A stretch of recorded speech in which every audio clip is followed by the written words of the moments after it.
Derrière ma maison, que vous voyez devant vous, nous avions construit 2 hauts fourneaux de plus de 8 mètres de hauteur.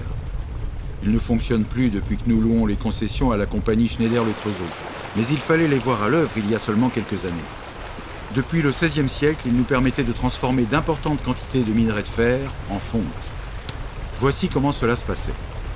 Le minerai extrait de nos mines était chauffé progressivement dans le fourneau avec du charbon de bois local.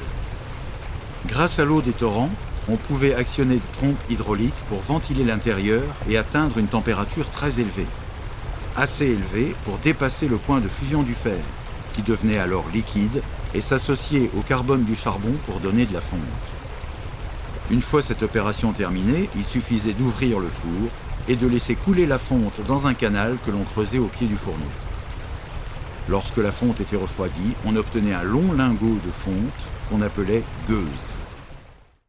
Cette technique permet d'obtenir des quantités de fonte bien plus grandes qu'avec l'ancienne technique des bas fourneaux. Mais il faut savoir que la fonte n'est pas directement exploitable. Pour pouvoir être travaillé dans les forges, le métal doit être réchauffé pendant des heures pour brûler le carbone qu'il contient. Que voulez-vous ? Aucune technique n'est parfaite.